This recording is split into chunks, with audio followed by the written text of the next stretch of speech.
60 million down the drain. Once labelled the worst signing of the summer transfer window, pretty much nailed on to be the flop of the season before he even got his feet under the table. Kai Havertz has all but silenced even his bitter critics with his performances since the winter break. He has contributed 4 goals and 2 assists since the turn of the year. But the more exciting matter is his overall play. He's an absolute nightmare for defenders. He throws himself about, challenges in the air and presses aggressively. It is no coincidence that we have scored a ton of goals when he is leading the line. He is exceptional as a false 9. He drops deep into the midfield and takes the centre-back out of position, allowing for our wide players to overlap him. His movement was second to none. He makes these runs from deep into the spaces that defenders fail to anticipate, thereby causing a disruption in their defensive shape. This chaos creates space for Odegaard and Declan to progress play quickly into the attacking third. These are all the little parts of the game that the average viewer may fail to notice and appreciate. He is now a critical part of our rampant attack. Our transitions look more fluid and seamless when he's leading the line. He has all the characteristics of a good midfielder and mindsets of a centre forward, which makes him perfectly suited for his new role at Arsenal. Gabi Jesus will have his work cut out for him if he's to get back into the starting 11, because in my opinion both Havertz and Trossard are currently ahead of him. It's a fantastic headache to have for Mikel Arteta. Declan Rice has elevated Arsenal.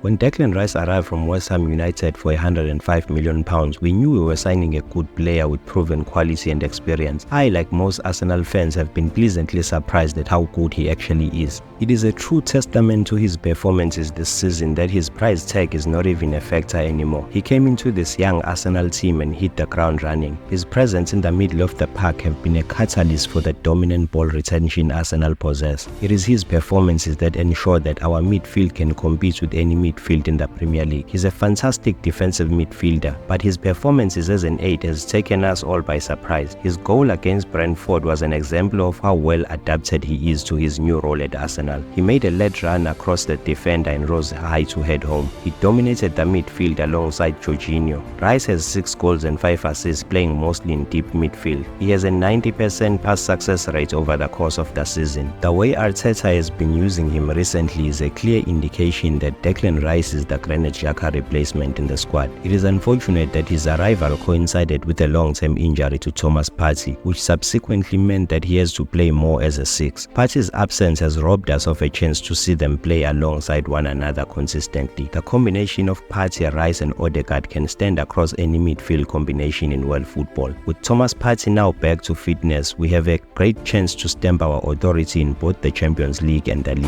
Any Blanco silences his critics.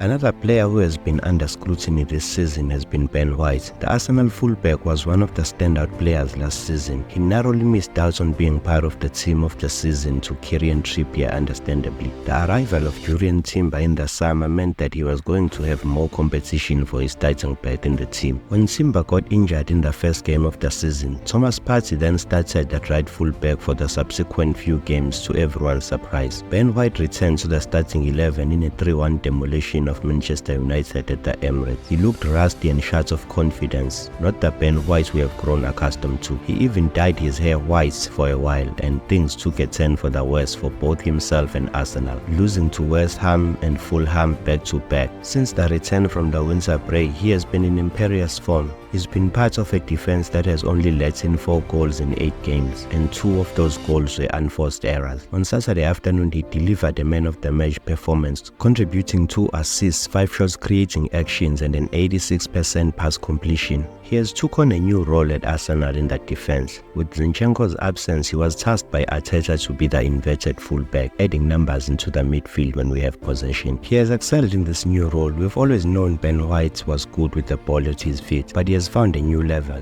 His combination with Odegaard and Saka in the right-hand side of our attack is something to marvel at. He makes these well-timed runs to overlap Saka, and more often than not, he delivers a pinpoint cross into the box. It's still baffling to me why he's not part of the England setup.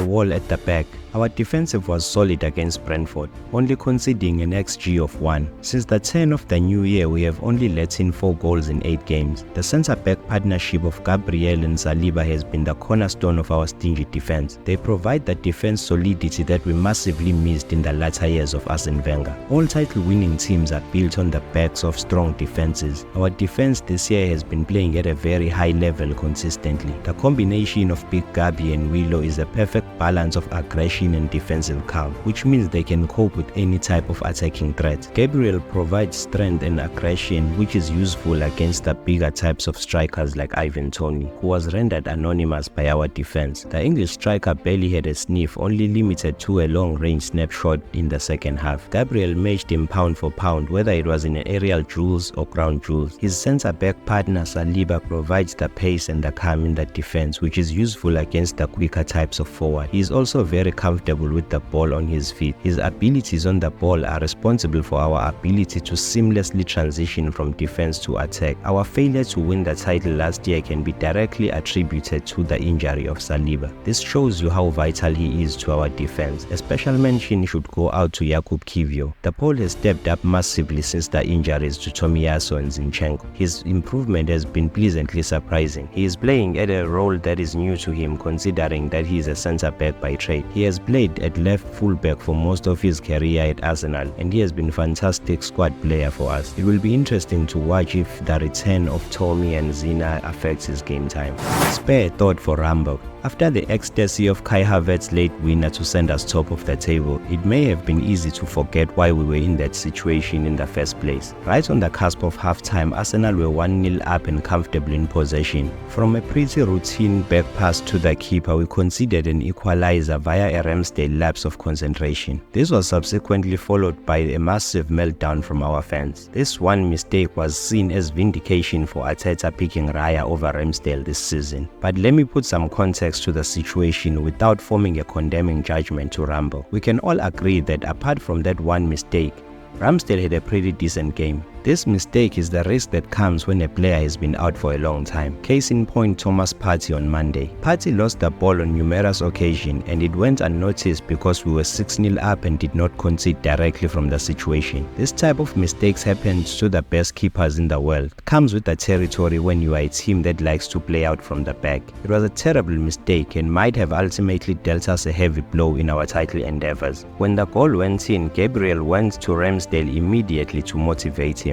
That is the type of camaraderie that exists in this team. And after that mistake, his head didn't drop. He continued playing the game and was faultless for the rest of the game. Aaron Ramsdale is probably leaving at the end of the season, but right now he's an Arsenal player and should be afforded the same support and compassion as the rest of the squad.